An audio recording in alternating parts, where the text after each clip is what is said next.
Posted by newtotownJAM.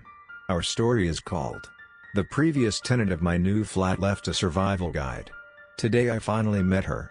I didn't get much sleep last night either. The lack of sleep is making me wonder whether all these things happening are in my mind or not. But I'm reminded every time I see that damn note that it's all real. I spent hours last night searching for anything I could about Prudence Hemmings. If she had lived in a big creepy mansion, I imagine she would have been easy to find. But us folk who live in tower blocks aren't so well documented. No one cares about our lives, no matter how extraordinary. I found an article about missing person Lila Hemmings. It suggested that she went missing under the care of her grandmother while playing in the park opposite the flats early in the morning. Interviews with her parents stated that they had both disowned Prudence. Despite the many years that had passed since Lila's disappearance, her parents appeared to have remained unforgiving of Prue. There was no mention of her on either of their social media accounts, and she appeared to have no involvement with the children they had acquired since. Searches for the Hemmings family in the local area were equally dead ends. I looked at link after link, desperate to find something, but they all started to blur into one. Until finally I saw something. An obituary for Bernard Bernie Hemmings, who had fallen from the tower block in unexplained circumstances after being diagnosed with dementia months before his death. I was surprised it hadn't made bigger news. It had only been about a year. There were no details of where to find them, but his wife Prudence and her sister Bridget were listed as contacts to find out details of the funeral.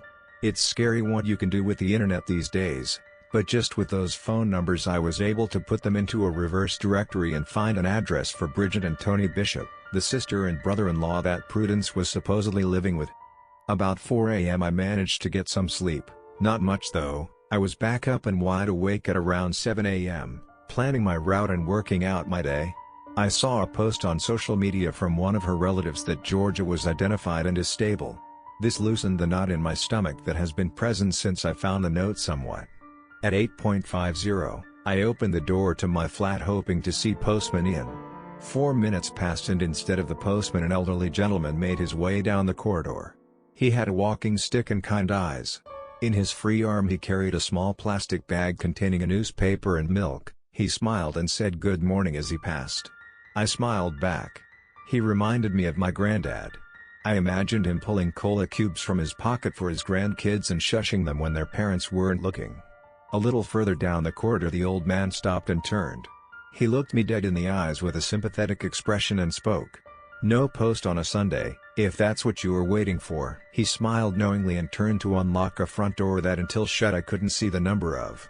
When I saw the door close and the number 48 boldly displayed above the peephole, I understood what Prudence had meant. Mr. Prentice did seem to be a lovely chap. I sat back in my flat and sighed, staring at the various tabs open on my laptop. At about 9:15 the knocking on the balcony door started. The window cleaner was back. I didn't feel half as terrified as I had the first time. If anything, I was just angry. It took every ounce of restraint I had in my tired body not to engage with him, if only to tell him to fuck off. His genuine seeming request just irritated me. After about 20 minutes of being watched, the knocking started to give me a headache, so I grabbed a bag and left the flat. I decided there was no time like the present. If I was going to turn up on the Bishop's doorstep looking for her sister because of the freaky flat she's left behind, then I had to get it over with. If the address was old, or the Bishops weren't the people I was looking for, then I was going to look stupid whatever time of day I went. And I couldn't take the window cleaner's eyes anymore. There was something about them. They really do make you want to open that door. I looked at the lift as I entered the communal hallway and decided today I would take the stairs. I couldn't stand to be in a small box that my partner probably died very painfully in. My heart dropped into my stomach just at the sight of it. The stairs were as grotty as the lift. We'd taken them multiple times on move-in day, but I hadn't really taken it in the same way I could now. I thought about the rules and all the strange things happening in this building. I looked at the badly painted numbers on the walls as I reached each landing. Nothing in this building is simple. I looked at the numbers. 7, 6, 5, 5, 4, 3, 4, 2, maybe it was the sleep deprivation, but my legs were in agreement with my mind that I had definitely just descended more than 6 flights of stairs. They'd glitched. I looked at the dusty and poorly lit stairwell from the bottom. It seemed dark despite the sun pouring in from the glass panel and the main building doors. The note never mentioned glitchy stairs. Maybe I really was losing my mind. As I turned to exit the building, a woman walked in. She was in her late 30s to early 40s and had 2 small children in tow. 1 boy and 1 girl. I guessed that they were twins. They were both incredibly blonde, with deep brown puppy dog-looking eyes, and couldn't have been any older than 6 to 7. They were as close to identical as it gets in twins of different genders. I'm not a fan of kids, but they were super cute. The lady had a short bob haircut that got longer at the front. It was uniform and dyed a perfectly even auburn color. I knew it was dyed because her roots were blonde like her kids.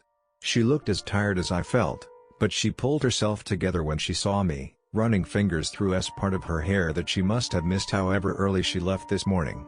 "Hi, are you here visiting?" Who opened with, trying to make small talk. "No, I just moved into flat 42, on the 7th floor, I was just leaving actually." "Whereabouts are you?" I was desperate to go. I had feared myself up to see Prue, but I didn't want to be rude. "I'm flat 26, my name's Terry. This is Eddie and Ellie." She gestured to the 2 small children hiding shyly behind her skirt. "Welcome to the block. If you ever need anything, please feel free to give me a shout. My name is Katie, but people call me Cat too." "That's really kind of you, thank you."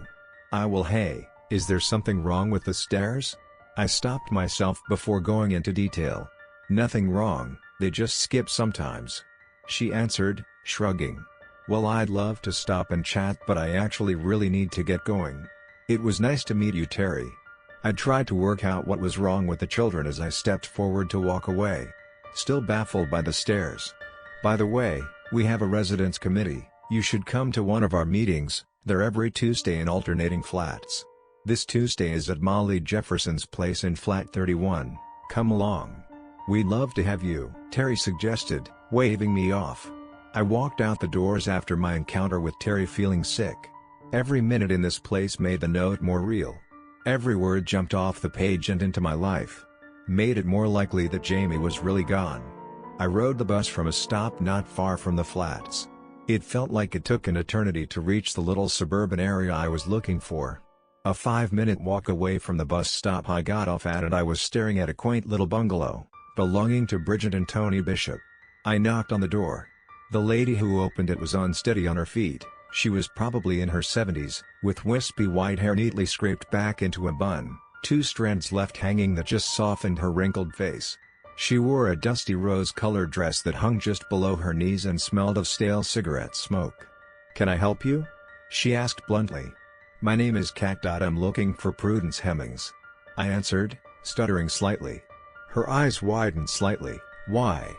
she asked, bizarrely. "Is she here?" "It's private." The lady ushered me into the house, and sat me down on a sofa. Within minutes there was a cup of tea in front of me. She didn't say anything to me for a while. We just looked at each other. Then she finally broke the silence. "I wondered if you'd try and find me. It took me a long time to decide whether to leave that note or not, but I decided that you deserved a head start." That's more than I ever got. The woman was Prudence. She was nothing like I had imagined. She seemed tough and hardened and spoke with a mostly blunt tone. She contributed before I could answer. "Terry called me not long ago. Told me that she had met the new tenant. She said you looked shaken up, and said that my note may not have been enough. I did say I couldn't fit everything on there. And the stairs didn't seem too important. The committee wanted to organize a meeting with you on your moving in day, but I told them that was intrusive. The whole committee thing always seemed a bit excessive to me anyway." She spoke flippantly, like it was nothing. "It may have been intrusive, but we needed a warning. We spent a night in the place before I found your note. My boyfriend had already left for work at 3:15 and taken the lift he didn't know." I broke as I told her what had happened. Her face dropped. "And so did my hope for Jamie. I'm so sorry, I really don't know what to say. I thought my note would reach you in time." She mumbled, her face to the floor, refusing to look at me as tears streamed down my face. "He's gone, isn't he?" I didn't want to accept it, but I spoke to the postman, and your face says all it needs to. The postman said there might be a way I can have him back.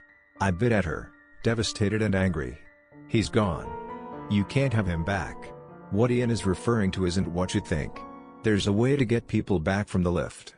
but not as themselves. Trust me, I learned the hard way. Once they're back you can't reverse it. I'm sorry about your man. But he's gone forever. Don't dig into the other way. To be gone forever is luckier than that alternative. She still wouldn't look up from the floor. What do you mean? I don't want to talk about it. I said in the note that there are things I'd rather not discuss and I need you to respect that or I won't be speaking to you at all. Now move on and ask what you need to ask. Prudence cut me off. I decided not to push the topic further, and moved on to some other things I needed to know. What's the deal with Terry's kids? They seem sweet and normal. Those little demon creatures are anything but normal. She answered, wincing slightly at the though of them. When she went into labor Terry never made it to a hospital. They were the first children ever to be born inside the building and with everything that goes on it's like something's rubbed off on them. They're average children in the daytime, but they never sleep, ever. Poor Terry hasn't had a day's rest since they were born. They also really love to steal birds and rats they find the cats playing with and torment them. Really annoys the cats. As she finished speaking a small hairless cat strutted out from behind an armchair across the room, meowing softly. It brushed its head up against Prue's exposed legs, leaving scorch marks where it touched. She didn't react, she reached down and stroked the top of its head, smiling as it purred. "And those?" I asked, eyes stuck to her now badly burned legs. She chuckled, pulled out a box and lit a cigarette, tapping the top layer of ash into a small silver dish in front of her. She offered me one and I took it gladly. They've always been my good friends. I couldn't leave the building without bringing a part of home with me. This little guy is Damon. He's seen some things. She gushed, not taking her eyes off the cat. But where did they come from? Why are they everywhere? I asked, watching in disbelief as her burns subsided.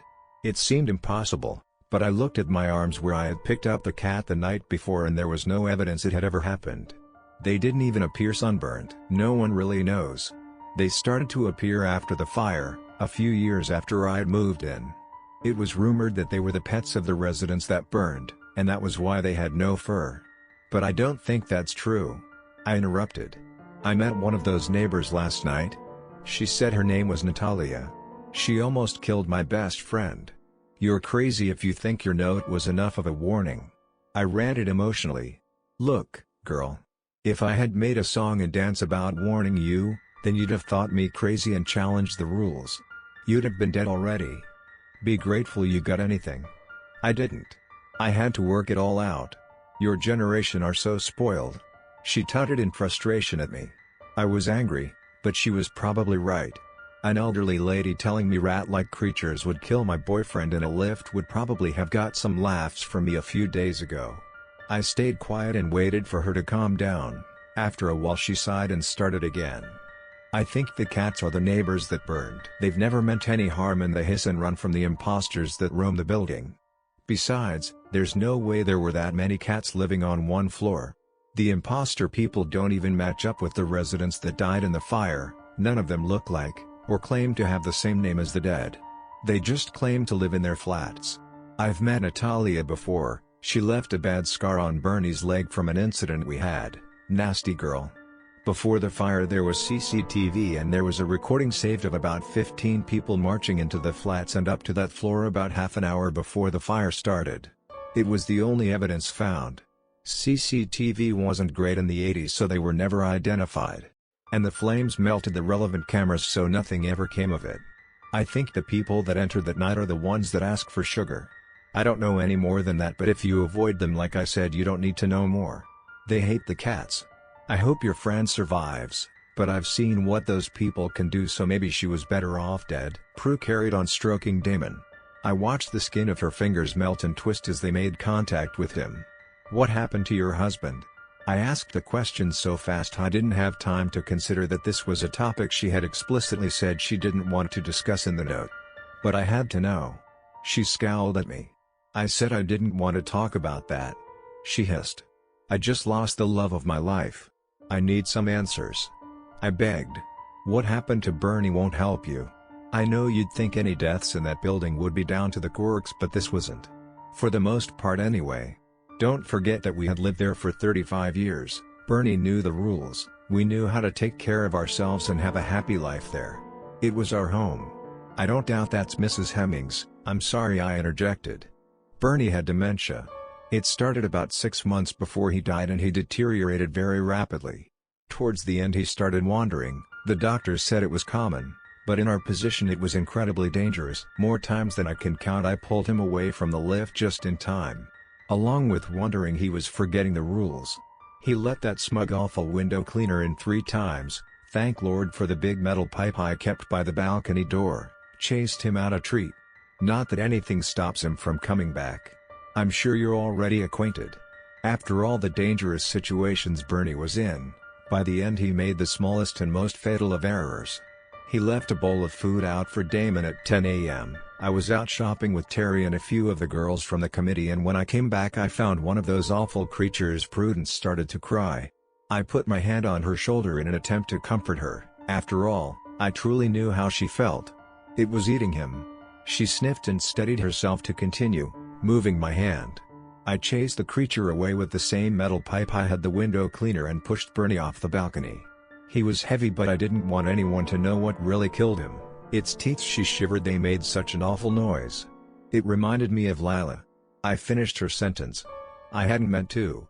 I was so invested in her story I couldn't help it. "I gather you spoke with Ian then?" she said, sounding resigned.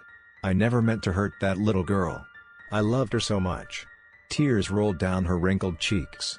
Damon, who was now sat next to her on the sofa, shuffled closer as if to cuddle her. "Haven't you ever been curious about getting her back?" I asked, my mind turning back to the methods hinted at by both Prue and the postman. "I miss Jamie so much. I'd do anything to get him back." Her face filled with a look of horror and shame. "Of course I have," she answered, "which is exactly why I'm telling you not to. But I couldn't let it go. Surely anything must be better than gone forever?" I pestered. "I wish I hadn't." Prudence, frustrated, stood up and gestured for me to follow. She led me outside to the back garden of the bungalow. At the back was a large shed, the kind people used for a man cave or a summer house. It was pretty, the sun shone down on it, lighting up the few cobwebs in the corners and making them twinkle. Mrs. Hemmings was careful to look into both neighboring gardens to ensure there was no one around before she unlocked the door to the shed. We stepped inside and the first thing to hit me was the smell. It was putrid, like rotting meat. I looked at the floor and covered my nose with my hands. Staring back at me was a pool of blood. I followed the blood with my eyes as Prudence locked us in the shed. Then after I made it past the animal bones I finally saw it. Just like Postman Ian had described. One of the creatures was watching me, from a heavy-duty metal dog cage in the corner of the shed. It looked reinforced, but still the metal had chew marks. Their jaws had to be strong to cause that. That didn't surprise me looking at it. Its rodent-like nose and beady, yet somehow human-like eyes were nothing compared to the 2 very visible rows of jagged sharp teeth that lined each gum. Despite its small stature, it was terrifying. Prudence opened a drawer in a dusty cupboard across the room and pulled out a can of dog food. She poured the contents into the bowl and passed the bowl through the feeding hatch. The cage had a safety feature, meaning the animal couldn't access the food until the hatch was locked from the outside. I was grateful for this. Prue turned to me and spoke. She brushed one of the 2 strands of hair framing her face behind her ear. Gesturing to the hideous creature she said, "Cat, I would like to introduce you to my granddaughter, Lila."